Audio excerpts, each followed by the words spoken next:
Okay, let's talk about Leviticus 19, and then we'll see how much more after that. Maybe just 19, maybe the rest. This is kind of weird because I ran out of time in the middle of shooting the video yesterday. I flew a little bit too close to the sun, but had an appointment that I had to get into, and then the rest of the day just there was all kinds of stuff going on, so I wasn't able to finish it out. So I just kind of cut it off and stopped in the middle of Leviticus 19, and now I'm picking it up in the rest of Leviticus 19 today. You're gonna notice that for the first half of this video, I am wearing the same shirt as in the 17 and 18 video, because originally that was gonna be part of the 17 and 18 video. But once I ran out of time and I was putting everything together and all that, I was like, okay, you know what? I'm just gonna let 17 and 18 be its own video, because this is already very, very long, because there was so much I had to talk about in chapter 18, obviously. And I'm just gonna let 19 and onward be its own video. We'll see how far I get today. I've got a decent length drive, and so we'll see how much I get through. It's a mystery even to me. But anyways, I'm gonna have a different shirt in just a few seconds. Okay, so I guess I was lying when I said that the rest of those different examples of sexual distortion were gonna go faster once we finished homosexuality. That was not true. Nothing about that went fast at all. But that carries us directly into Leviticus 19. Because Leviticus 19 is kind of the big turning point, in a way. Because when we arrive at Leviticus 19, it hits the kind of climax. And it says, essentially, here's what you should do instead. It says, instead of the pagan ways prohibited in chapter 17 and 18, pursue these Yahweh reflecting ways that are outlined in chapter 19. It says, pursue these God honoring ways that are outlined in chapter 19. I wish I could tell you this was definitely going to be quick or short or simple, but there's a heck of a lot here, as you might have noticed when you were reading Leviticus 19 yourself. So we'll get through this as fast as we get through it, hopefully in less than 30 minutes, because I have a meeting after that.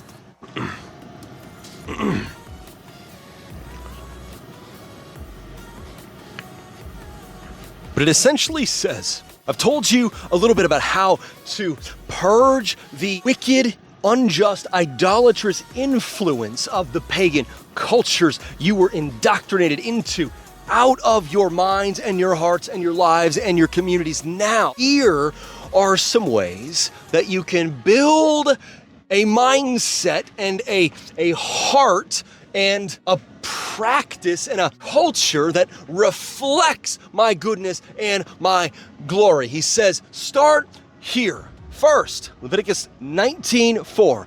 Don't turn to idols, nor make molten gods for yourselves. I am Yahweh, your God. He says, step one in building a culture that reflects Yahweh is to honor Yahweh, not idols. Essentially, he says, honor the exclusivity of Yahweh.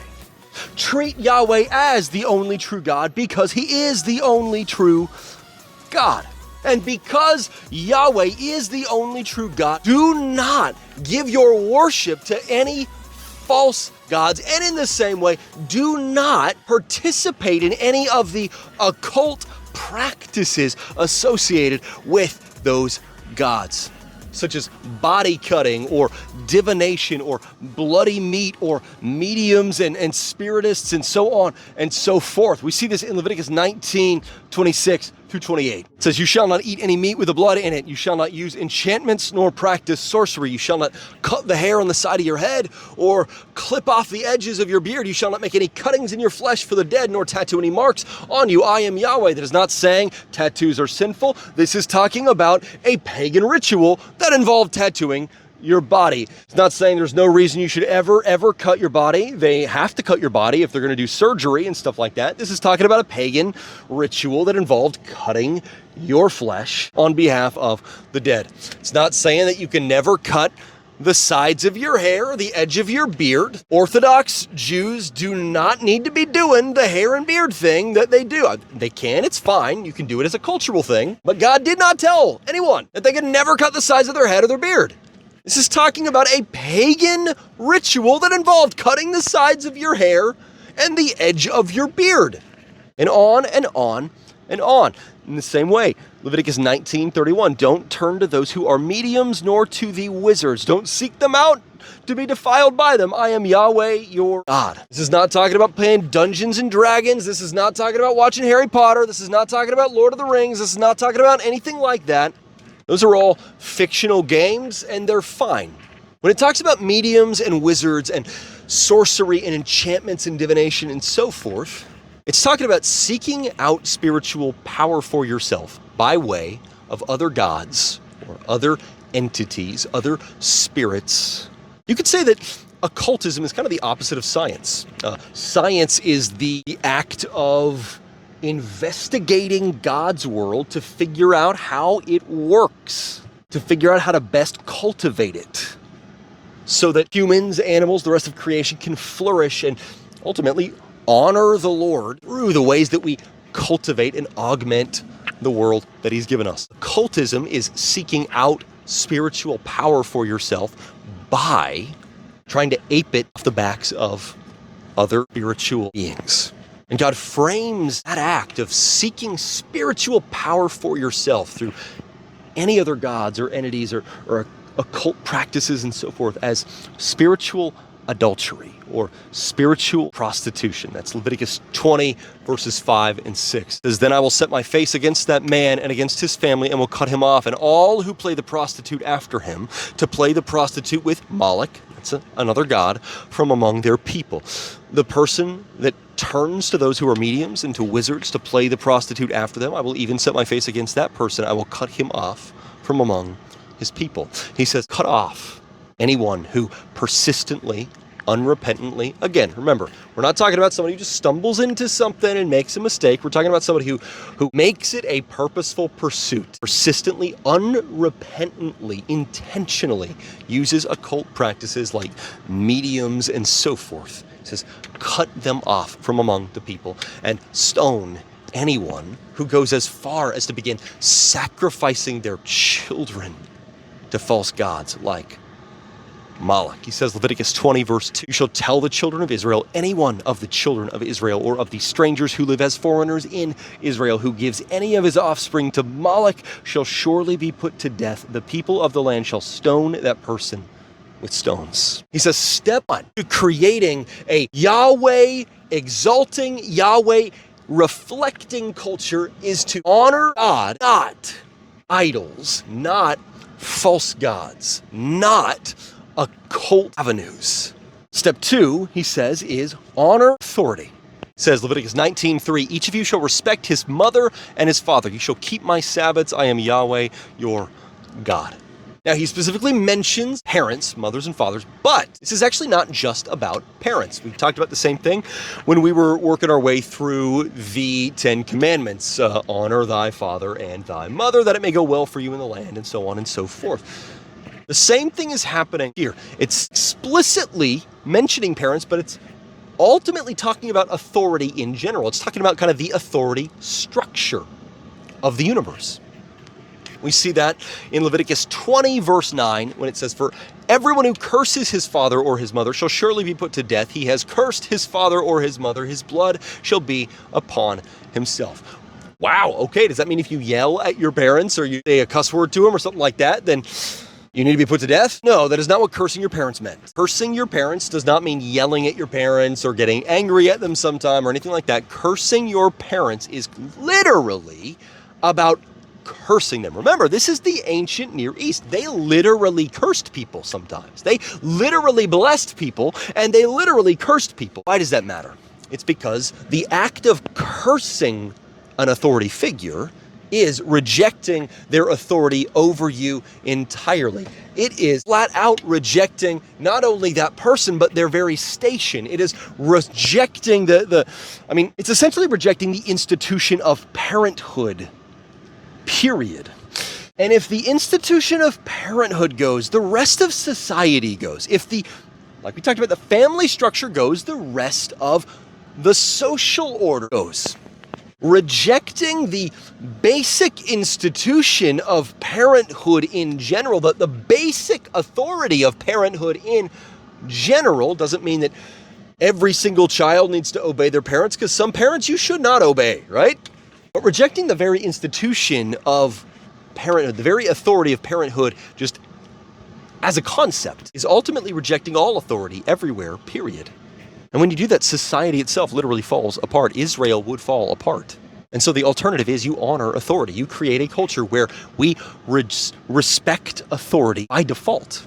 That authority figures can lose that respect and authority by invalidating themselves, but that our baseline orientation is I respect each of these authority structures. I respect each of these authoritative institutions. I will de facto respect parental authority unless those particular parents fundamentally invalidate their parental authority, such as Leviticus 18, through something like pedophilia and so on and so forth. I fundamentally respect the authority of the priests in the temple unless a particular priest fundamentally invalidates their authority.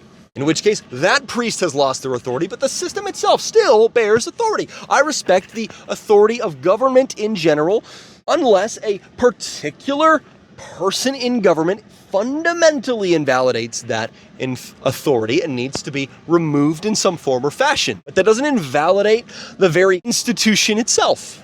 And on and on and on. It's a fundamental orientation that reveres authority, respects authority, prizes and values authority, and normatively submits to authority. And in that context, that would even include the authority of the head of the household over the rest of the household, the authority of the husband over the wife, the authority of the master over the slave, and so on and so forth. That doesn't mean that these things are universal things that must persist in every culture everywhere. But in the culture of the ancient Near East, the authority structure involved all of those particular outworkings.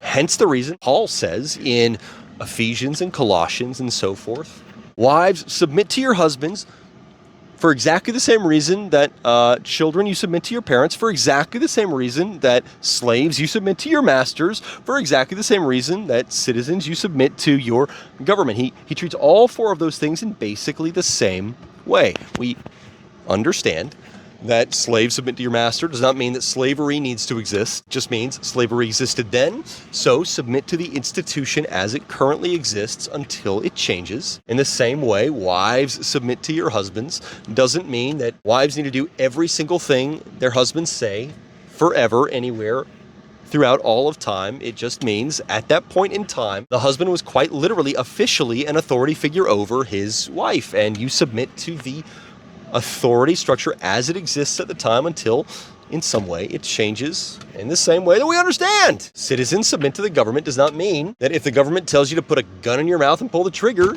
you better do it. That is not what that means. It means that normatively speaking, you treat the government as authoritative. You only disobey the government when you have to disobey the government, such as if they say, either you renounce Christ or we're going to feed you to lions, say, I guess you're going to feed me to the lions. It does not mean you go and you start an armed rebellion against the government because your taxes are 42% when you add them all together. That's high. It's not good. It's bad. It's unwise. But that's not a reason to go overthrow the government. You need to get over yourself. Grow up. He says you honor the Lord by honoring authority in general. Point that you punish those who reject authority in general. In the same way, he says, you create a culture that reflects Yahweh by honoring the poor. Leviticus 19, 9 and 10, it says, when you reap the harvest of your land, you shall not wholly reap the corners of your field, neither shall you gather the gleanings of your harvest. You shall not glean your vineyard, neither shall you gather the fallen grapes of your vineyard. You shall leave them for the poor and for the foreigner. I am Yahweh, your God. Essentially what he's talking about is that there is a section of your field, it's around the outer rim, that you are not allowed to harvest and use for yourself. You're not allowed to harvest it and sell it. You're not allowed to harvest it and eat it. You're not allowed to harvest it in any way. You leave that so that the poor, the destitute, the landless, people who don't have their own land, don't have their own resources, don't have their own property, don't have a way to support themselves, they can come, they can harvest the edges of your field, and they can subsist on the unharvested crops that you have left for them. Same thing is true for the foreigners passing through the area. God says, you better leave part of your field unharvested so that foreigners passing through your area or temporarily staying in your area can go harvest it and eat it. This is interesting. This is not the same as the welfare system. This is not, hey, write a check to the poor every month. This is leave resources that are technically yours untapped so that they can come, and any poor person who is willing to work can come work by harvesting part of the edge of your field and then living off of what they harvest. Any foreigner who is willing to work can come and work by harvesting part of what you've left unharvested, and they can live off of that. So this is closer to like, back in the days of Franklin Delano Roosevelt, they created the WPA. They said, okay, there's mass unemployment. It is literally destroying the country. If we don't do something, there's going to be a communist revolution here, and the whole country is going to fall to the Reds. So they created the Work Progress Administration, where they just basically said, okay, in every single town in America, there's a bunch of stuff that just needs to be done, and there's not somebody to do it, so we're just gonna bus people around all over the country, and they're just gonna do whatever work needs to be done, and they will get a solid living wage out of it. That was pretty good. I really don't know why we got rid of it. Actually, I do know why we got rid of it. Stupid people is why we got rid of it. This is basically kind of like a proto Works Progress Administration. If you were poor, or you were a foreigner, or an immigrant, or a traveler, or whatever, there were unharvested fields for you on every property. And if you were willing to go work and harvest that field, you could live off of whatever you harvested from it. You are honoring poor. In the same way, he says, honor the truth. Leviticus 19, 11, and 12. It says, you shall not steal, you shall not lie, you shall not deceive one another, you shall not swear falsely by my name and profane the name of your God. I am Yahweh. Now, we've talked about this before, but when it says this, it's not saying that literally every lie is always bad. There are plenty of examples throughout the Old Testament and New Testament where someone lies and it is clearly presented in an approving way. Think of the Hebrew midwives in Exodus. Pharaoh said, hey, kill all the Hebrew boys. If they just said no, then he would just fire them and replace them with somebody who will kill all the Hebrew boys.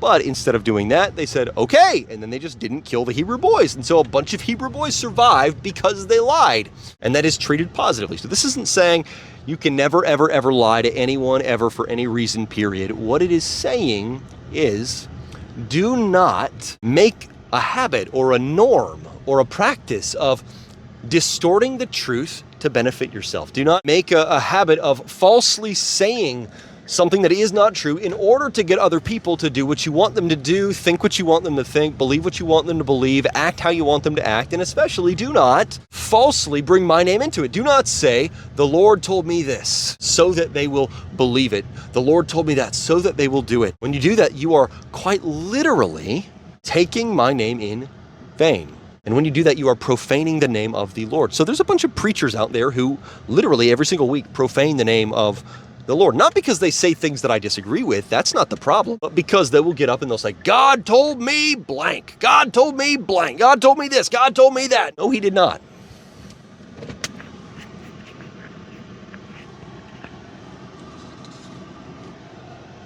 People who claim that God has revealed some future event to them and it doesn't happen, they are profaning the name of the Lord. In the Old Testament, you would stone them to death for it. But instead, people just keep on buying John Hagee's books. People just keep on buying Jonathan Cahn's books. People just keep on buying Paula White's books. Basically, if they are on the current U.S. administration's Faith Advisory Council, they are probably a false prophet. There are a few exceptions. There's some people on there who are trying to do good, but they're few and far between. The top levels of our government today have purposefully surrounded themselves by false teachers who will profane the name of the Lord, who will falsely claim that God has said this or that or whatever in order to benefit the current governmental administrations. It's not significantly different than any of the previous administrations throughout my lifetime, but it's important that we not fall for it. Whether it is a Democrat or a Republican or whatever, reality is right now, our government is almost entirely populated by people who purposefully surround themselves with false teachers so that they can continue rebelling against the Lord. When we have Republicans in office, they rebel against the Lord in the Republican ways. When we have Democrats in office, they rebel against the Lord in the Democrat ways. Going from Biden to Trump was not an improvement, it was a lateral move. Going from Trump to Biden back in 2020 was not an improvement. It was a lateral move. Going from Bush to Obama was not an improvement. It was a lateral move, and on and on and on and on and on. I wasn't born the last time we had a president who actually honored the Lord. It was before my time. But it says honor the truth. Do not distort the truth in order to benefit yourself, acquire power for yourself, and on and on and on. In the same way, it says honor servants and workers. It's Leviticus 19:13. It says, you shall not oppress your neighbor, nor rob him. The wages of a hired servant shall not remain with you all night until morning. It says you need to pay your workers. And specifically, when it uses the term wages here, it's not just talking about whatever you guys agreed upon. They did not have a concept of the, this is a whole thing. I'm not going to get into a big rant, but they did not have the concept of, I'm going to pay you as little as I can, and you're going to work for whatever I give you until you can get something better. That's an invention of modern economists. Your wages were whatever it cost at the time to live. If you talked about a living wage at that point in time, they would have been confused because there was no such thing as a non-living wage. You either had a wage, in which case you were paid enough to live given the current costs of living, or you had no wage. Those are the only two options. You either were waged or wageless. That was it. They say you need to pay your workers, and you need to pay your workers what it costs for them to live. If you are paying your workers less than what it costs to live, you are rebelling against the Lord. It does not matter what a bunch of economists from the Chicago school or whatever else have to say. Wages are what it costs to live. If you can't afford to pay someone what it costs to live, then you cannot afford to have a worker. That is all there is to it. In exactly the same way that if you cannot afford to buy the car you want without taking out a 20-year loan, then you cannot afford the car. If you cannot afford to buy the house you want without taking out a loan with such insane terms that you will never pay it off, then you cannot afford the house. Labor costs what it costs to live. That's what it costs. In the same way that a car costs what it costs. A house costs what it costs.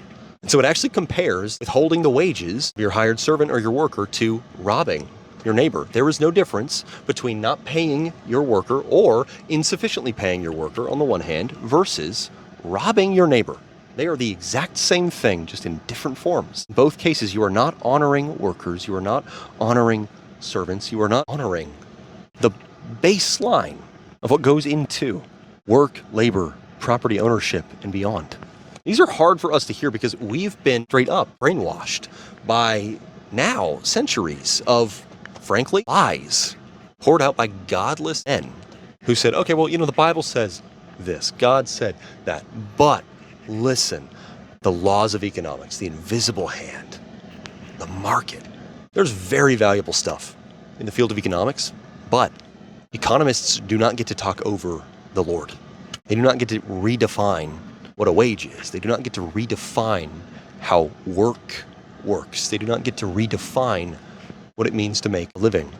They do not get to redefine the duties and obligations that we have, either as workers or as those employing workers. He says you create a culture that reflects Yahweh by honoring servants and workers. Okay, and now I am back to the Today Shirt. So let's pick it up where left off in the same video yesterday, but for you watching it like 5 seconds ago. Let's talk about Leviticus 19:32. This is the next way. I've lost count. I don't remember where I was in the count now. I could count it, but I'm not going to. The Lord says you can create a culture that reflects me by honoring the elderly. It says Leviticus 19:32, you shall rise up before the gray head and honor the face of the elderly, and you shall fear your God. When he says that, he is talking about a handful of pretty normal customs in the ancient Near Eastern world. It was quite literally customary oftentimes to stand up in the presence of an older person. It If you were sitting down, you would stand up when they walked into the room, other things like that. It wasn't necessarily always that way. You didn't necessarily always do it, but it was a common sort of custom, sort of like you don't always expect every single man today to give up his seat to every single woman. If the man is 80 years old, the woman is 20 years old and in very good shape and not pregnant or anything like that. Very frequently, she'll be like, no, sir, please, you just stay in your seat. I am okay, even though you're a man and I'm a woman. You don't need to give up your seat for me in this instance. You didn't necessarily always do it in the same way that today. You don't necessarily always do things like that. It's a general kind of social custom, but it reflects this sort of reverence and honor and respect for the aged. He's saying, honor the elderly. So he's not saying, thou shalt rise up every single time an elderly person enters the room for the rest of your life, or else the point is, make the thing that custom represents central to your culture as a community. Even as the years go on and as social customs change, still honor the elderly in whatever form that takes. We've talked about a number of other laws that are related to this throughout the Old Testament laws related to taking care of your parents when they are too old to take care of themselves. That is a way to honor the elderly. There are so many other laws similar to that. Essentially, as people grow older, become less physically capable of doing things, maybe their minds kind of cognitively get a little bit less sturdy and so forth, you still honor the elderly in one form or another. You don't just treat them as burdens. You don't just treat them as obstacles. You treat them like they are valuable, even in their older, less capable, weaker state. So there's a few things that are happening here at the same time. One, you honor the elderly because, generally speaking, old age comes with some degree of wisdom. Now, there are stupid old people, just like there are stupid young people. So it's not a universal thing, but generally speaking, as you age, one of the things that happens is you end up having some wisdom that the younger people in your life can really benefit from. It's really painful that so many of the older people in my own church have passed away over the past several years. Probably 2/3 or more of the people who were in my church when I first got there have passed away just through old age and other things like that. Now, there are a whole bunch of new people who were not there, and that is great, but I genuinely miss David Batten. I miss Annie Gupton. I miss Bertha Moore. I miss so many of them. J.B. Hunt. I miss Eula Smith, and on and on and on. For those of you who are not a part of my church or don't live anywhere near my community who are watching this, those names mean nothing to you, but believe me when I tell you, if you had gotten to meet them and experience their wisdom and so on and so forth, it would have made a huge difference in your life. I also miss some of the ones that I didn't know as well. So one, you honor the elderly and the wisdom that often comes with age. You may not know everything, but even so, age has provided you with some sorts of wisdom that are unbelievably beneficial. And so if you are an elderly person who is watching this, I want to encourage you, if you haven't already, one thing that you can do for your kids and your grandkids and so on and so forth that would be very helpful is just literally, you can get one of those books where it asks a whole bunch of different questions and you can just answer. It's like questions about your life, questions about things you've learned, and so on and so forth. Just do one of those a day, maybe in the morning or in the evening or whatever. If you want to do more than one, sure. But just write down the wisdom that you have to share, because that wisdom is so unbelievably helpful. Your kids, your grandkids, all of the younger people who are in your life will benefit immensely from it. But at the same time, honor the elderly because the elderly are a vulnerable group. We're going to talk more about that, but we're going to talk in just a sec. It says honor foreigners. Foreigners are often vulnerable. Honor the disabled. Disabled people are just by default vulnerable. It's going to say honor women. In most societies throughout history, women have been just unbelievably vulnerable as a population. And that is still true in a number of ways, in a number of contexts, even in the modern West. It is not at all the same as it was in the ancient Near East. But there are still a number of ways in which women are sometimes, not all women, not all places, not all settings, not all situations, not all workplaces, not all legal systems, not all states, not all cities, and so forth. But there are plenty of ways where even today in the modern West, in which, generally speaking, women have more rights, a greater legal standing than anywhere else in the world, anywhere ever in history at any point. But still, there are pockets where, as a woman, you are sometimes still in an unusually vulnerable or precarious situation. I'm not going to spend 45 minutes working all the different examples of that out in anticipation of objections and stuff like that, the way that I did when we were talking about homosexuality, but it's true. But so we'll dive deeper into that in just a little bit. But honoring the elderly is also about reflecting the goodness and the glory of the Lord by building a culture that honors the just kind of uniquely vulnerable. So the elderly, the foreigner or the immigrant, the disabled, women, powerless children, that would include the unborn, as we'll see, not here, but later in the Old Testament law. And on and on and on. The immigrant, the disabled, women, powerless children, that would include the unborn, as we'll see, not here, but later in the Old Testament law. And on and on and on. Like we talked about, not yesterday, it's in the same video, I keep forgetting that, but just a little earlier in this video, honoring the servant and the worker. Servants are, by nature, a vulnerable group. And in the ancient Near East, workers of just about any kind. If you were a hired worker, not a landowner, not the capital, not the property owner and so forth, you were a vulnerable class. You were very easy to exploit and so forth. So all of this also comes together in a very specific way. The Lord's love for the downtrodden, the vulnerable, the powerless, is reflected when we create a culture that honors the vulnerable, such as the elderly. And, naturally, such as Leviticus 19, 33 and 34, just one verse forward.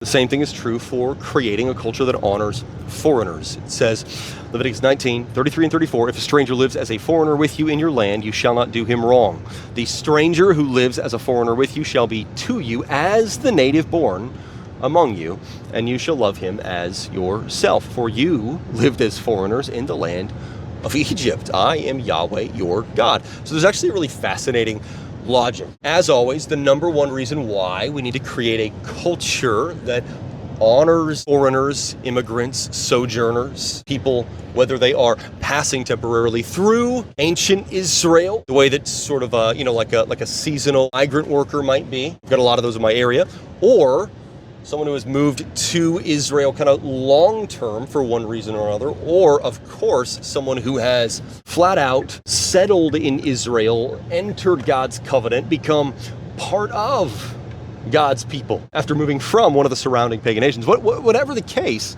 it says, number one, I am Yahweh your God. So you reflect me by honoring these foreigners the same way that I have love for these foreigners. But at the same time, number two, you lived as foreigners in the land of Egypt. You experienced the sin of the Egyptians against you through their disdain for foreigners. There was a very popular kind of notion that is gaining traction today, and that is that everybody just belongs in whatever their ancestral homeland was. That, if you are originally kind of hailing from somewhere in Latin America, they say the place you belong is not here in the U.S., it's Latin America. That if you originally hail from, someplace in the Middle East, then where you belong is not here in the U.S., it's somewhere in the Middle East, they say. Or that, they say if you initially hailed from Southeast Asia or whatever, then the place you belong is not in the U.S. They say the place you belong is in Southeast Asia. You belong in your ancestral homeland. They say like Anglo-Americans have the U.S. as their ancestral homeland, and that they deserve a homeland for themselves, just like everybody else deserves a homeland. And so people who are not Anglo-Americans need to clear out of the U.S., go back to their ancestral homeland. The countries can have friendly relations with each other, but that if you are not an Anglo-American, you don't belong here. That's a concept that is really catching on, even among a pretty frightening number of Christians. Problem is, that is not the mindset that the Lord enjoined for his people. That's the opposite of the mindset. That is the mindset of ancient Near Eastern paganism, such as Egypt, whether it was Egypt or Canaan and beyond. They believed that you belonged with blood and soil. You belonged with your own blood. You belonged on your own soil. You belonged in whatever tribe, whatever land, or whatever your blood hailed from. So whatever soil your people initially came from, that's where you belong. They would have slaves and servants and so forth from other areas. They would sometimes conquer other areas and turn their soil into our soil and so on and so forth. But they did not have a concept of race mixing. They did not have a concept of different people groups rubbing elbows together as equals, different ethnicities and so on for rubbing elbows as equals. They believed in blood and soil, and it's actually insane to see that kind of blood and soil mindset gaining traction among so many Christians in the U.S. and just the West in general today. Because that is exactly the mindset and worldview that the Lord smashed among his own people. He says, you lived as foreigners in the land of Egypt. In other words, you saw the sinfulness of that blood and soil mindset firsthand. You saw the way that the Egyptians and so many of the other pagan people groups abused you and mistreated you, marginalized you, and so forth because you were not their blood and not from their soil. You must not do that. Instead, it says, whatever the situation is, whether it is a stranger living as a foreigner with you in your land, that means someone who is passing through temporarily, maybe they're here for a few years, they're working, they're doing other things like that, and eventually they're going to go back to their kind of ancestral homeland, or someone who has moved to Israel long term,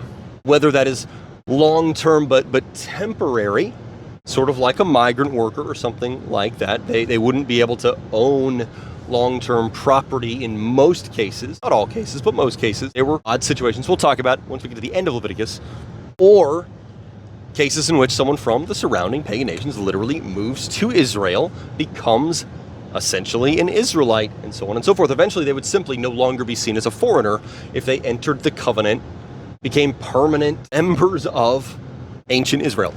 But whatever the case, in any of these cases, he says, you shall not do him wrong. What does do him wrong mean? It means you shall not do to him what Egypt did to you. You shall not do to him what the Canaanites do to foreigners in their midst. You shall not do to them what the ancient Near Eastern pagan world did to them. You shall not treat them in ways that are either oppressive or abusive or marginalizing. You must not treat them as if they are somehow interlopers here because they are not part of the blood and soil that makes up your land, historically speaking. Instead, he says, you will treat him as the native born among you. You will treat him exactly the same as you would treat anybody who was literally in your family, in your clan, in your household, in your tribe. You will treat him as if he is your blood. You will treat him as if he is from your soil. You will not treat them any differently. He says, you will love him as yourself. When we honor foreigners, we are reflecting the goodness and the glory of the God who himself loves and honors the foreigner. Now, that says nothing specific about what any given country's precise immigration policy needs to be.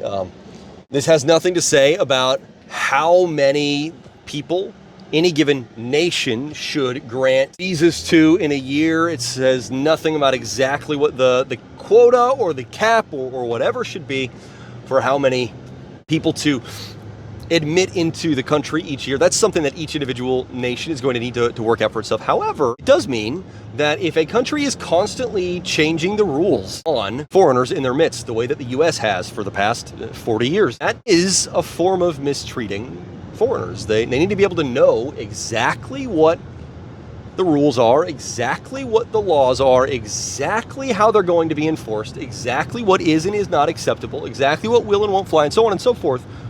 Countries like the U.S. and many others play this game where every 4 to 8 years they pull the rug out from underneath everybody and just totally change things. And so there's quite a few people right now who were quite literally welcomed in by Ronald Reagan and are now being forcibly taken out and so on and so forth because the country just kind of changed its mind. That is not honoring the foreigner.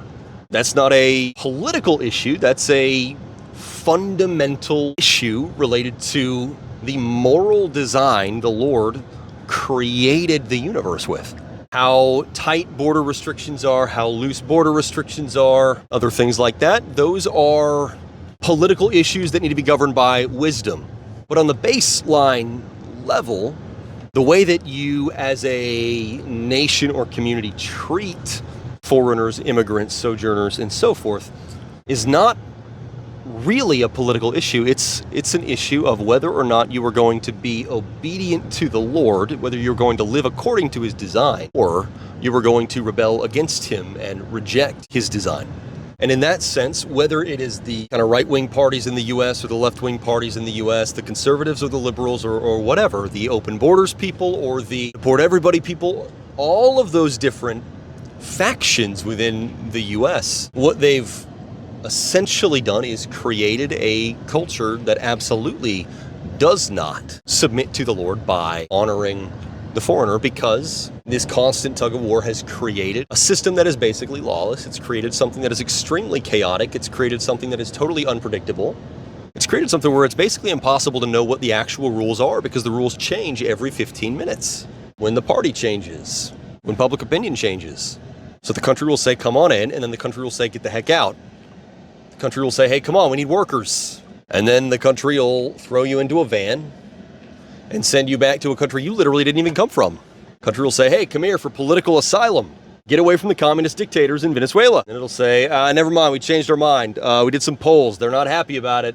We got to win the next election. So we're going to send you back to the communist dictators so that they can kill you. And so on and so forth. That is fundamentally not honoring the foreigner. The reason that I'm diving this deep into this is because we see a lot of different errors. We see people quote verses like this and say, this needs to be the thing that dictates American immigration policy. They'll say, it says honor the foreigner, therefore you need to have open borders. It's a sin to ever deny anyone entry into the country, and I don't think that is what this is saying at all. You also have other people who will quote different passages, ignore the context, passages that warn about leaving the Canaanites or the Jebusites in the land and not either converting them or driving them out. And they'll say these strangers or these foreigners will take over your land and they'll take your homes and other stuff like that. And they'll quote those out of context and they'll say, see, we need to just completely shut the borders, deport everybody, blah, blah, blah.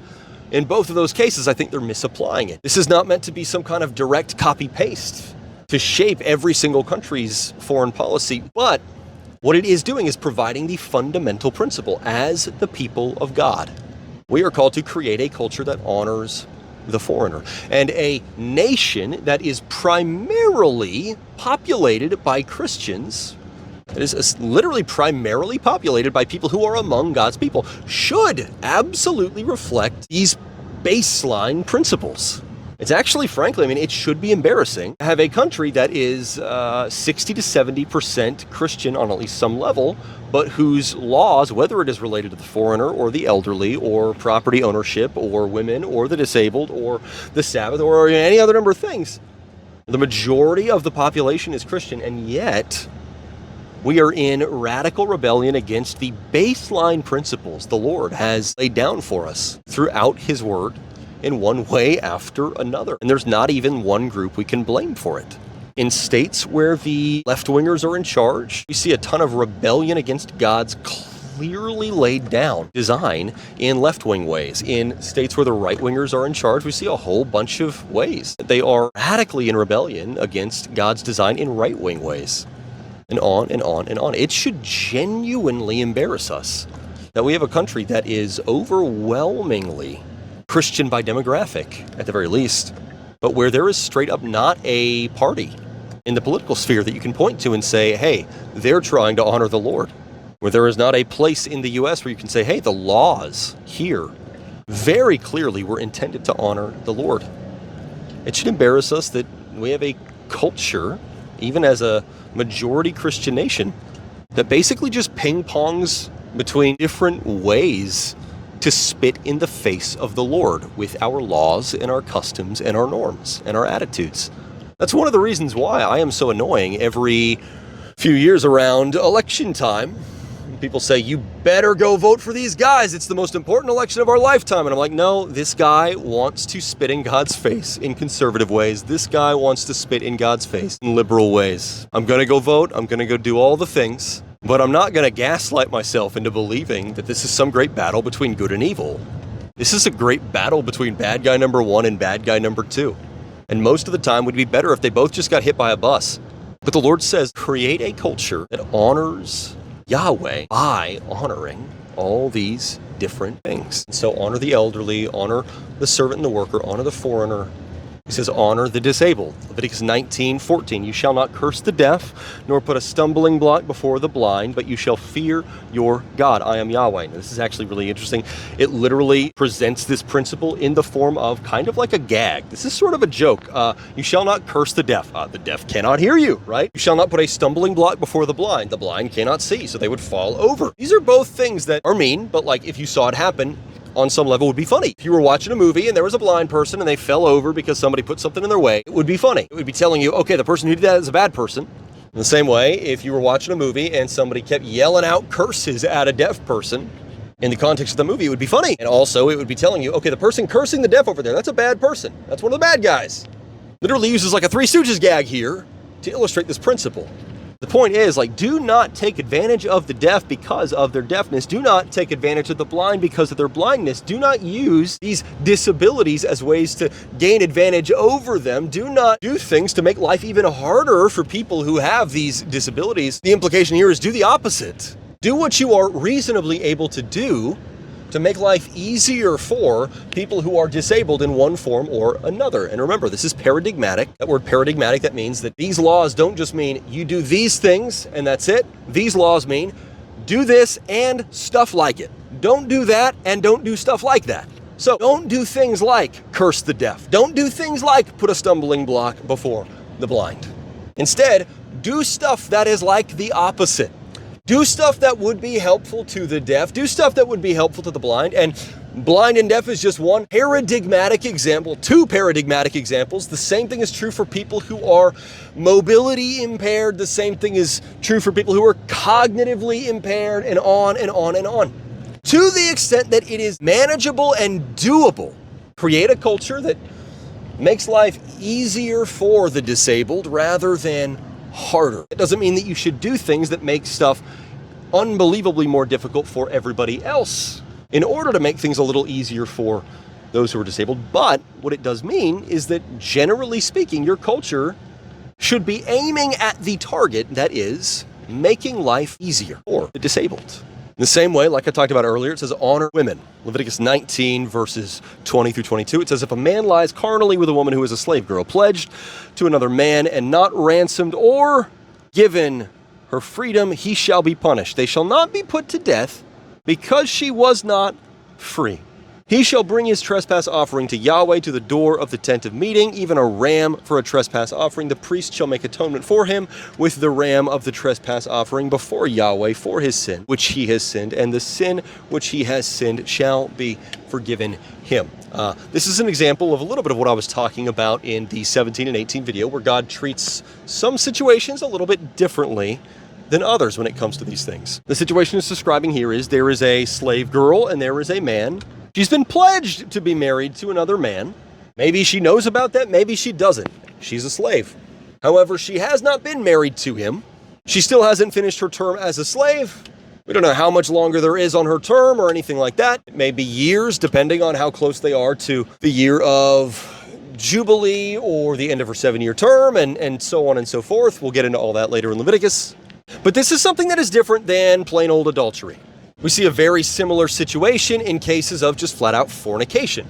When there is a man and a woman and they are not pledged to be married to anyone, they are not married to anyone, they just succumb to temptation and sleep together. Whatever the case, the law here does something interesting. It absolutely does punish both of the people. It does not put them to death.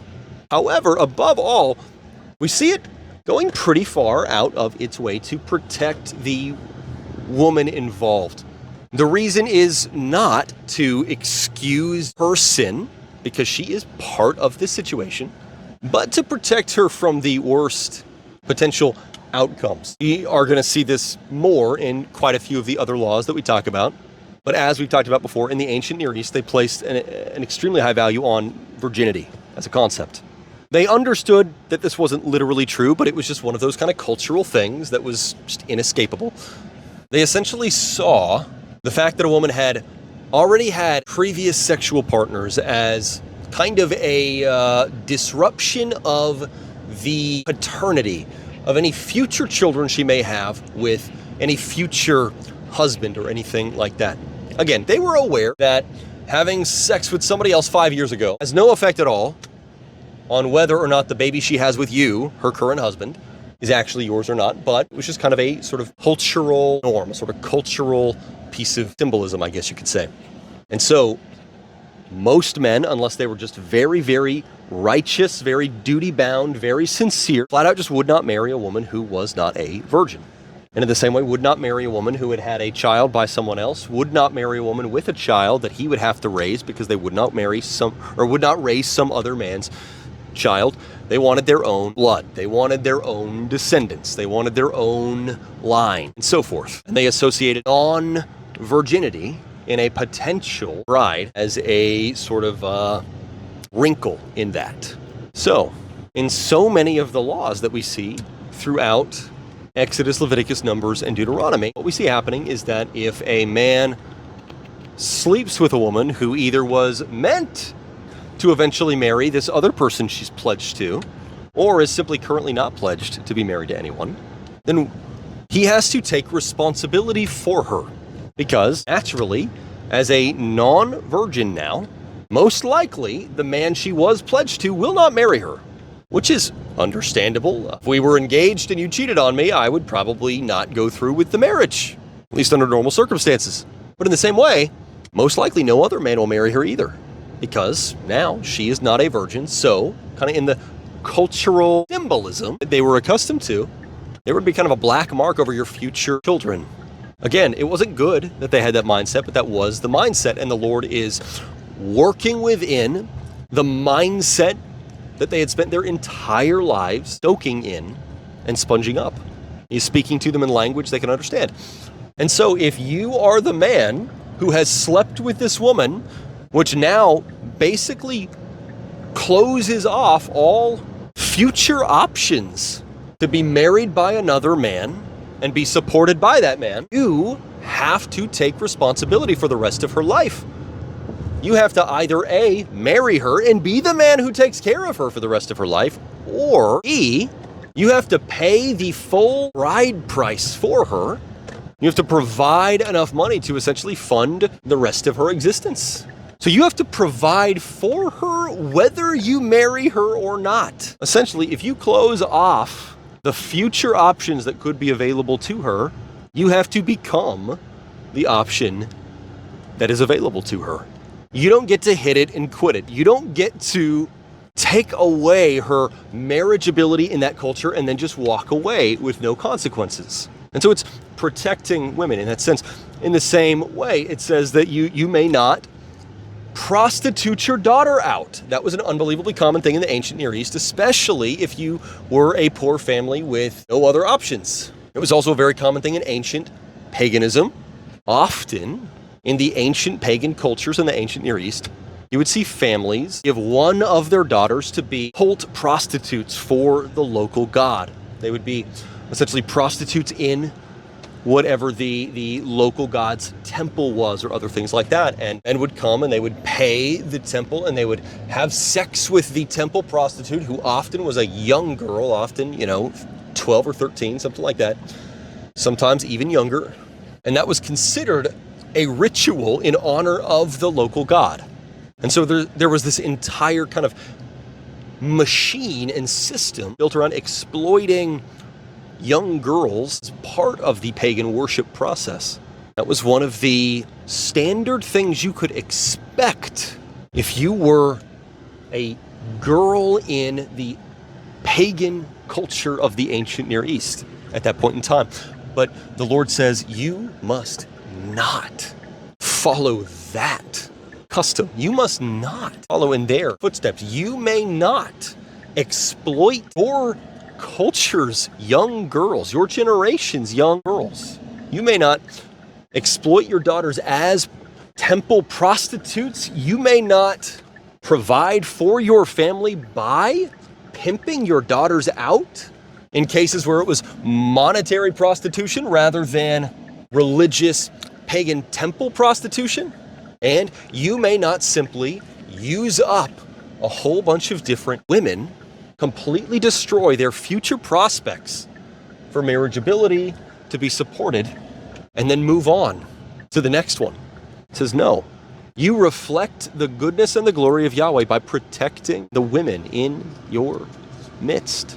And we see that exact same principle applying in Leviticus 19, verse 15. It says, you shall do no injustice in judgment. You shall not be partial to the poor, nor show favoritism to the great, but you shall judge your neighbor in righteousness. He's talking about the legal system here. He's saying you have to honor justice. You reflect the God of justice that you serve and worship by creating a culture of justice. And when it comes down to it, at the most basic level, justice is what we call it when people reap what they sow. And so it can be good or bad for you. It is always a good thing, but it can be good for you or bad for you. The term justice has been used in a lot of very odd ways over the past 15 or 20 years. Most of it well-intentioned, but often misled, misguided, misdirected. But on the most basic level, justice means you remove the obstacles in the way of people reaping the good that they sow, and you remove the kind of unjust favoritism and so on and so forth that is in the way from people reaping the consequences of what they sow. So you have a just society when you have, to the best of your ability, within what is attainable, it's not magic, but to the best of your ability as a society, you've removed the obstacles in the way of the poor getting out of poverty. You've removed the obstacles in the way of certain people groups getting out of the margins of society. You've removed the obstacles in the way of different kind of vulnerable groups being able to get out of their vulnerable and precarious situation, and so on and so forth. You're removing the obstacles that have kept them from reaping the good fruits of the good efforts that they have sown. So obviously, these are like the kindergarten examples, but the abolition of slavery in the US, that was taking a step towards justice. We then did not finish the job, because when you enslave a group of people for hundreds and hundreds of years and rob their labor for hundreds and hundreds of years, and you literally build a prosperous nation on their backs for hundreds and hundreds of years, saying, okay, we're not going to do that anymore, is actually not enough. Remember the principles throughout Exodus and Leviticus. If you have been actively oppressing somebody, ceasing to oppress them is a good start, but it is not the whole thing. You make restitution. So for a very long time, after the Civil War was over and after the abolition of slavery, there was talk about essentially providing starter homesteads and other things like that to former slaves and their immediate families and descendants and stuff like that. 40 acres and a mule was kind of the proposal that was floated around. Naturally, like everything else, the U.S. government eventually said, no, never mind, I take it back. Y'all just be happy that we're not enslaving you anymore. Watch it or else we'll do it again. So we never actually made restitution. There's not really a way to put the toothpaste back in the tube now. There's not really a practical way that I know of doing anything like that today. I don't really know exactly what I think about the reparations question or anything like that. That is, once again, exactly what form that would take is, that's a question that has to be guided by wisdom. There's not an obvious answer to things like that. I don't know how you would go about paying the now 150-year-old unpaid past due bill of restitution to living descendants of slaves without, in the process, having to in some way take money, resources, and so forth from a whole bunch of other people who had nothing to do with the early American slave system. So I don't know a clear, simple, obvious, just way of paying the past due bill today. And so when people talk about that issue like it's super simple, I don't think that's true at all. I think the way to solve the problem was for the U.S. government not to have spit in God's face back in the late 1860s by saying, psych! The solution to the problem was for them to do some version of the biblical restitution process back when it was clear, simple, and doable. I don't know what on earth you do now. But the abolition of slavery, that was a step towards justice. The abolition of Jim Crow laws was a step toward justice. The enfranchisement of women was a step towards justice. When they passed laws that made it so that women could have their own bank accounts, which was not that many decades ago. It's kind of insane, but that was a step towards justice.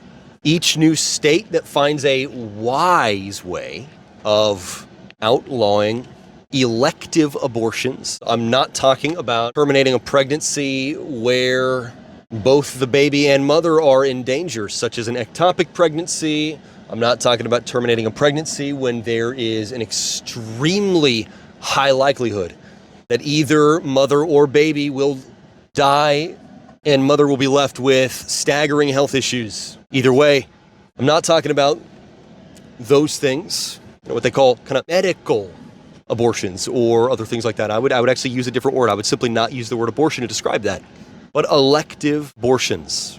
Abortions because I do not want a baby right now. Abortions because I can't afford a baby right now. Abortions because I do not want a child with Down syndrome. Other things along those lines. Each new state that finds a wise way to prohibit abortions on elective rather than medical grounds, each time we can prevent the wrongful termination of literally the most vulnerable group in society. The unborn have literally no way of defending themselves. And so every time wise pro-life laws are passed, that is a step towards justice, and on and on. You are removing the obstacles that make it possible for people to reap the good rewards of what they sow. And at the same time, every time we find ways to root out major corruption and other things like that, that is a step towards justice. And the example that Leviticus 19 gives is do not show partiality to the poor and do not show favoritism to the rich. That's really important, actually. This helps us avoid some of the distortions of justice that we've seen kind of in a lot of the modern cultural, political, and so forth sphere. We've ended up talking about just kind of political and governmental issues way more in this video than in most, but there's not really a way around that because these things are all touched very, very directly on in Leviticus 19. He is quite literally laying down a series of principles for what it will look like for ancient Israel to honor Yahweh in its governmental policies. As you are reflecting the goodness and glory of the Lord when you, Israel, as a polity, as a community, as a people, as a nation, do things like this. But so it says, do not show partiality either because they are poor or because they are wealthy, either because they are powerless or because they are powerful. And so do not suck up to the rich and the powerful. Do not rule in favor of the rich because they are rich, or the powerful because they are powerful. Don't accept bribes in order to rule in this way or pass this law or whatever. But in the same way also, it is also true, do not automatically favor the poor simply because they are poor, or the powerless simply because they are powerless. When we talk about God's heart for the poor, we're not saying he just likes poor people better. We're saying God has compassion on the poor and wants justice for the poor. He wants the obstacles in the way of them being able to reap the rewards of their own good, hard work to be removed. He wants them to be able to reap the rewards of the good work they've sown.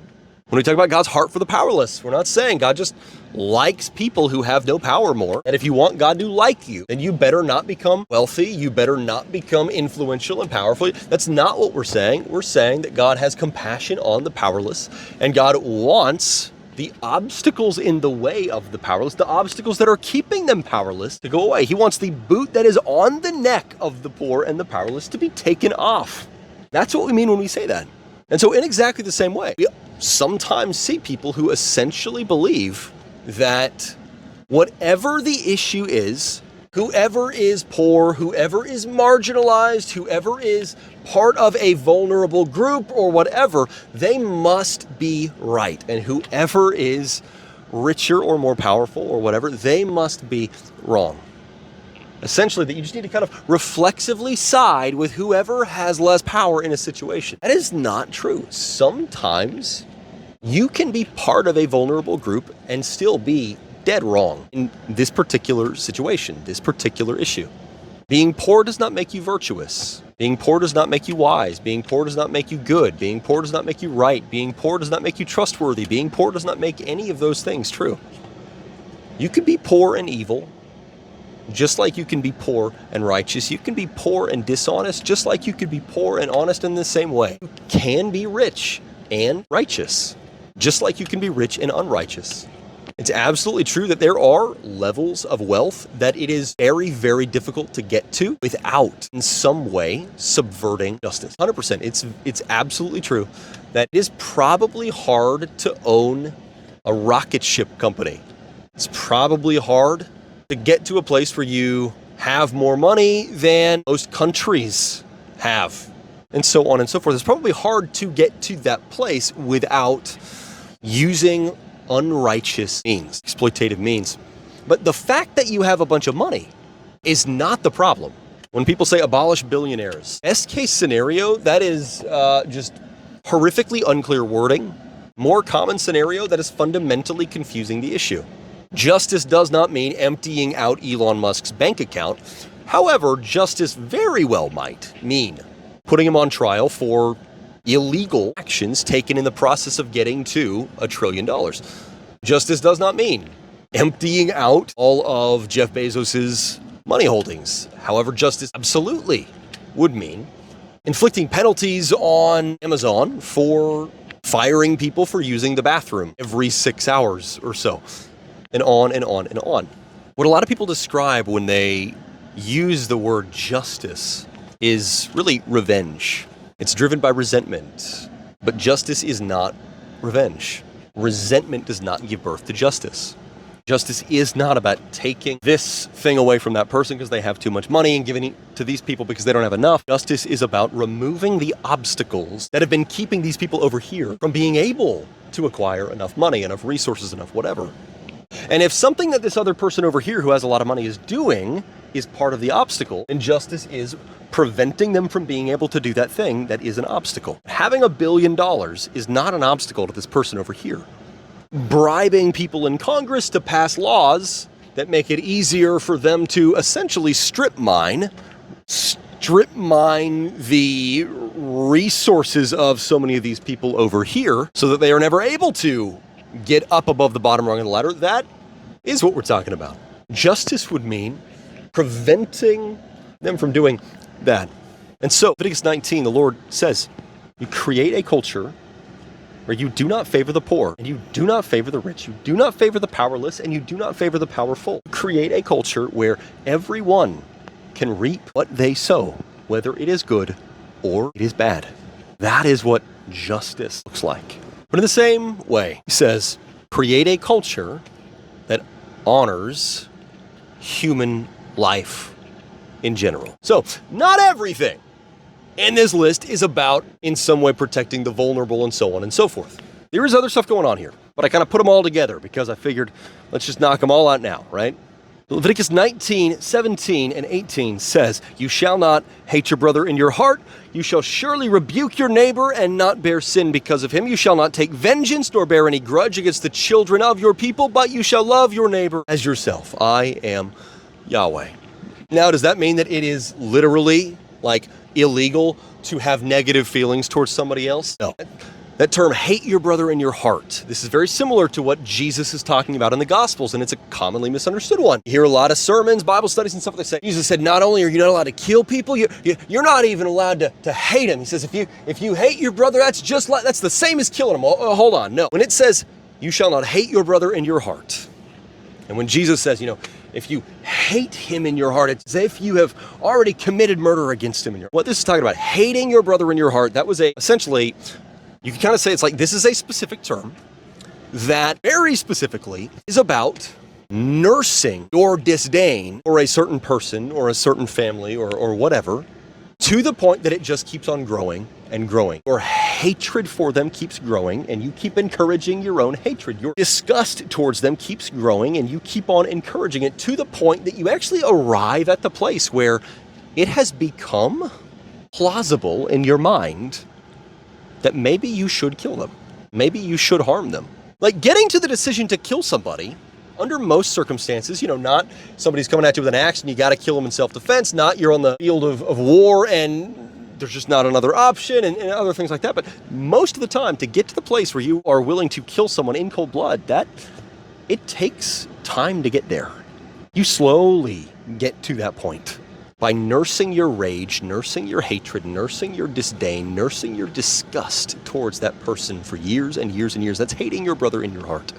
And often what would happen in the ancient Near East was someone in your family would be harmed or killed, and you would end up hating that person in your heart to the point that you plot out your revenge. You would go carry out vengeance on the person who harmed or killed your family member or whatever else. But usually you wouldn't stop there.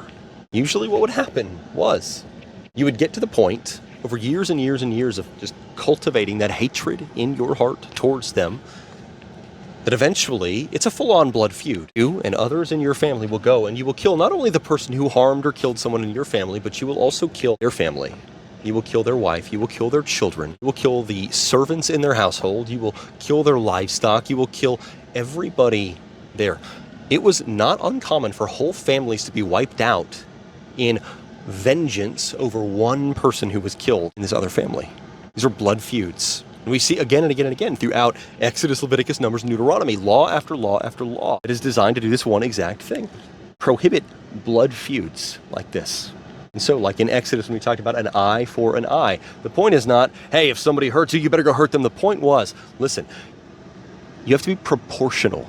If they murder a member of your family, then we as the community will execute the one murderer, okay? If they knock out your eye, okay, then we will take their eye. You will not kill them for knocking out your eye. You will not wipe out their family for killing one member of yours. No, nothing like that. Why? It's because human life has value.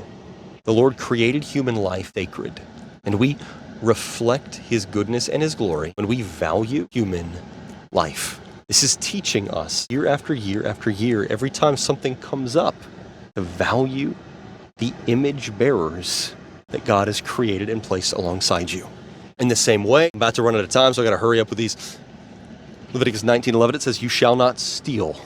Well, okay, what's going on here? We've talked about the fact in the Exodus videos that actually this term that they're using, stealing, does not just mean robbing somebody's house. It does not just mean taking somebody's ox. It does not just mean anything like that.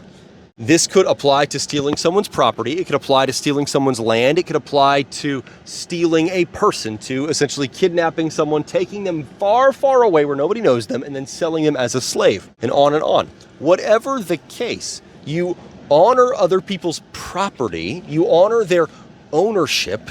You honor their baseline freedom, their baseline liberty. And so you do not steal something that belongs to someone else. You do not steal land that belongs to someone else. You do not steal livestock that belongs to others. You don't steal harvests that belong to others. You don't steal anything. You don't enslave other people, because enslaving someone else is stealing their very body. So he's saying, you honor me by creating a culture that honors property and ownership. And finally, he says, honor rest via Sabbath. Nope, that's not finally. There's one more after this. But it says, Leviticus 19:3, each one of you shall respect his father and mother. You shall keep my Sabbaths. I am Yahweh, your God. I actually didn't need to read the father and mother part. I just started a line too early. But you honor rest. Create a culture that values rest. And one of the ways that you do that is by faithfully practicing the Sabbath every single week. For 24 hours, you must rest. And this is one of those ones I maybe should have started with, because you might want more information, but I'm going to give you the simple breakdown of this. It says, Leviticus 19:19, you shall keep my statutes. You shall not crossbreed different kinds of animals. You shall not sow your fields with two kinds of seed. You shall not wear a garment made of two kinds of material, mixed fabrics, other things like that. What's happening here? Point out the obvious. He's not saying it is literally bad or evil or wrong to mix two types of fabric in your garments. He's not saying it's bad to grow two types of food in your field. He's not saying it's bad to literally crossbreed multiple types of animals. We'll see this later down the line in the history of Israel. Actually, they sometimes do those things with seemingly no disapproval from the Lord. The point is, for this particular moment, at this place in time, not crossbreeding animals, not sowing the fields with multiple kinds of seed, not using multiple types of fabrics. This was a visible image, symbol, metaphor that represented the separation between good and bad, the separation between righteousness and wickedness, the separation between truth and falsehood, the separation between justice and injustice, the separation between the God of the universe versus the false gods, the idols of the pagan nations, that these two things cannot mix. Righteous and unrighteous can't mix. Right and wrong can't mix. Good and bad can't mix. True and false can't mix. These are polar opposites. And of course, God's absolute holiness and our sinful unholiness cannot mix. Therefore, we must be cleansed in order to enter his presence, and that cleansing will come from the long-promised Savior. But that brings us finally into Leviticus 20, although ironically, over the course of the past two videos, we have actually talked about practically everything in Leviticus 20. I'm not going to do an in-depth recap of all the things we've already talked about, but Leviticus 20, for lack of a better word, you could say that Leviticus 20 is sort of the climax of everything that Leviticus 17, 18, and 19 have been building to, because Leviticus 17 and 18 introduced that big picture principle: no more imitating the wickedness, injustice, or idolatry of the pagan nations and cultures. Instead, now imitate Yahweh. Create a culture that reflects the goodness and the glory of Yahweh. And chapter 19 lays down an incomplete but still very substantial picture of what it looks like to create a Yahweh reflecting culture. And then chapter 20 breaks down the penalties God gave to the Israelites to inflict on people who refuse to do that. So Leviticus 20 is packed full of penalties for rejecting the rules that are related to imitating Yahweh instead of the pagan nations. Big picture in Leviticus chapter 20 is that God treats active, persistent, unrepentant rebels like a cancer that must be amputated to prevent spread and catastrophic destruction of the community. He says, Leviticus 20, verses 22 and 24, "You shall therefore keep all my statutes and all ordinances and do them, that the land where I am bringing you to dwell may not vomit you out. You shall not walk in the customs of the nation which I am casting out before you, for they did all these things, and therefore I abhorred them. But I have said to you, you shall inherit their land, and I will give it to you to possess it, a land flowing with milk and honey. I am Yahweh, your God, who has separated you from the peoples." And so throughout Leviticus 20, as we have already talked about in the earlier chapters when it came up, we see the Lord laying down these different penalties. We already talked in Leviticus 18 about the fact that God says, execute those who radically distort his design for sexuality in whatever form it comes. Leviticus 20, verses 10 and onward, he says, "The man who commits adultery with another man's wife, even he who commits adultery with his neighbor's wife, the adulterer and the adulteress shall surely be put to death. The man who lies with his father's wife has uncovered his father's nakedness. Both of them shall be surely put to death. Their blood shall be upon themselves. If a man lies with his daughter-in-law, both of them shall surely be put to death. They have committed a perversion. Their blood shall be upon themselves. If a man lies with a male as with a woman, both of them have committed an abomination. They shall surely be put to death. Their blood shall be upon themselves. If a man takes a wife and her mother, it is wickedness. They shall be burned with fire, both he and they, that there may be no wickedness among you. If a man lies with an animal, he shall surely be put to death. You shall kill the animal. If a woman approaches any animal and lies down with it, you shall kill the woman and the animal. They shall surely be put to death. Their blood shall be upon themselves." We're about halfway done with that quote. Because it continues on. We're in verse 17 now.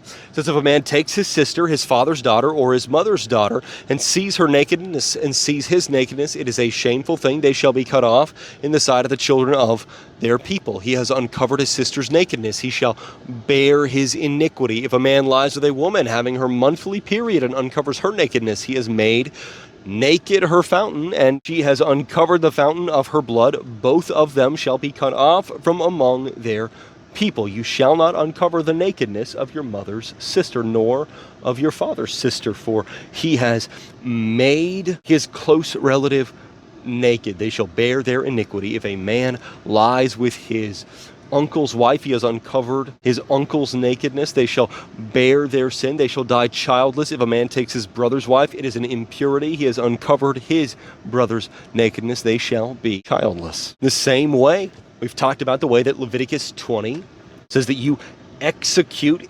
everyone or cut off everyone who uses cult practices or mediums or anything like that. Stone anyone who sacrifices their child to Moloch, the false god.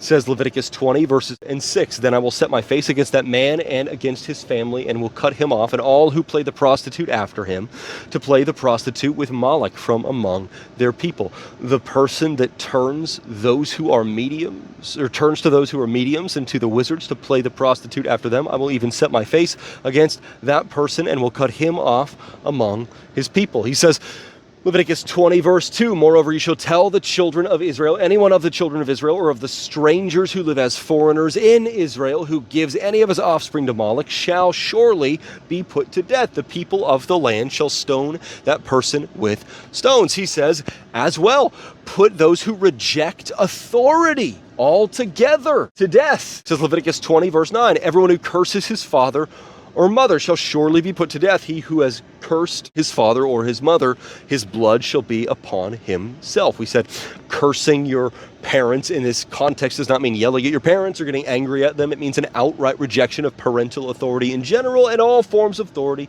by extension, and on and on and on. The big picture here is God treats active, persistent, unrepentant rebels like a cancer that must be amputated to prevent the spread and catastrophic destruction of the community. These punishments may seem harsh, but these punishments ultimately are actually a form of kindness. He is protecting his people from the destruction that comes if these pagan wickedness, injustice, and idolatries spread. That is Leviticus 19 and 20. So, hit me up with all the questions that you have, either in the comments of this YouTube video or in the Facebook group for Let's Read Scripture Together, and I will tackle them as soon as I get the chance. But between now and then, I love you guys. Take care and keep reading. Hey, what's up? It's Pastor Ryan from Mount Zion Baptist Church. I'm really glad you watched this video through all the way to the end, but I want to go a little bit deeper. I would love if you would put something I can pray for you about this week in the comments section, and I will read every single one of the things that you put, and I will pray for every single one of those things. I can't wait to hear from you. Take care, guys.